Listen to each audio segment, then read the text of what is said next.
अंग्रेजों ने भारत में 200 से अधिक समय तक हुकूमत की है और इस दौरान उन्होंने भारत का करोड़ों अरबों रुपयों का न सिर्फ खजाना लूटा बल्कि मासूम भारतीय लोगों पर तरह तरह के जुल्म भी किए। अंग्रेज जब तक भारत आए तो उन्हें यहाँ सबसे बड़ी समस्या गर्मी की लगी थी, लेकिन वे अपनी हर समस्या को दूर करने के लिए मासूमों का सहारा लिया करते थे। जिस समय ब्रिटिशर्स भारत आए थे उस समय तक बिजली से चलने वाले पंखों का आविष्कार भी नहीं हुआ था। अंग्रेजों को जब भारत की गर्मी बर्दाश्त नहीं हुई तो उन्होंने कुछ लोगों को पंखा चलाने के लिए काम पर रखा। उन लोगों को पंखा वाला नाम दिया गया था, लेकिन पंखे वालों की नौकरी इतनी आसान नहीं हुआ करती थी। उन्हें अंग्रेजों द्वारा बुरी तरह प्रताड़ित किया जाता था। नमस्कार दोस्तों, स्वागत है आप सभी का हमारे YouTube चैनल में और आशा है आप सभी अच्छे होंगे। आज की इस वीडियो में हम आपको बताएंगे कि अंग्रेज अपने ऐशो आराम और सुख सुविधाओं के लिए किस हद तक गिर जाया करते थे। दोस्तों, आपने अंग्रेजों की वो क्रूरता पहले कभी नहीं देखी होगी जो हम आपको इस वीडियो में दिखाने वाले हैं, इसलिए वीडियो को बिना स्किप किए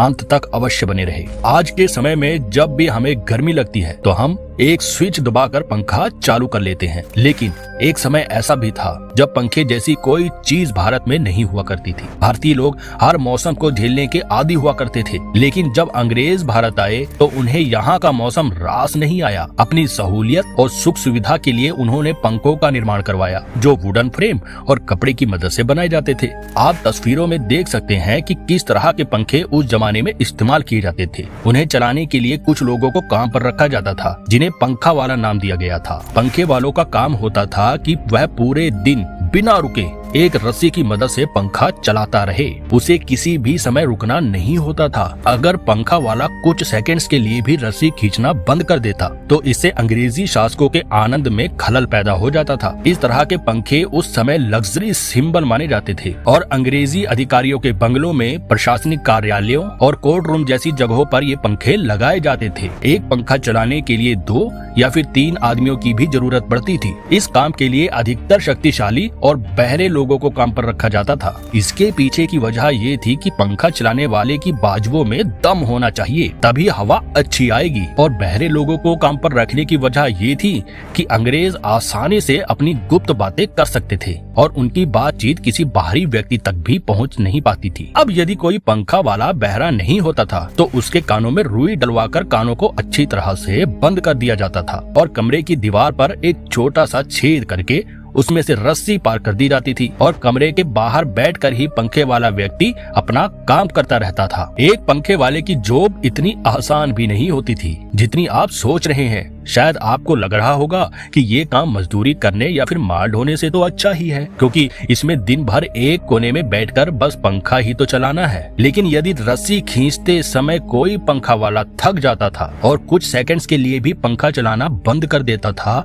तो अंग्रेजों द्वारा उसे बेरहमी से पीटा जाता था। पंखे वाले को पूरे दिन कुछ खाने पीने को नहीं दिया जाता था। अक्सर ऐसा होता था कि पंखे वाला व्यक्ति काम करते करते थक जाता था और खाना न मिलने के कारण बेहोश हो जाता था। तो उस समय भी अंग्रेजों को दया नहीं आती थी और उस व्यक्ति को वैसे ही हालत में छोड़कर अन्य व्यक्ति को पंखा चलाने के काम पर रख लिया जाता था। कुछ आला अधिकारियों के घर में दर्जनों पंखे वाले मौजूद रहते थे। उन्होंने अपने ड्राइंग रूम में, रसोई में, डाइनिंग हॉल में, बेडरूम में और यहाँ तक कि स्नान घर में भी पंखे लगा रखे होते थे और सभी कमरों के पंखे चलाने के लिए अलग अलग लोगों को नियुक्त किया जाता था। पंखे वाले की नौकरी के लिए हमेशा गरीब तबके के लोगों को ही रखा जाता था जिनके ऊपर अंग्रेज आसानी से मनमानी चला सके। दिन भर भूखे प्यासे एक कोने में बैठकर रस्सी खींचने का काम कितना उबाऊ होता होगा और किस तरह की मानसिक पीड़ा से उस समय भारतीय मजदूरों को गुजरना पड़ता होगा, ये तो सिर्फ वही जानते हैं जिन्होंने अनुभव किया है, क्योंकि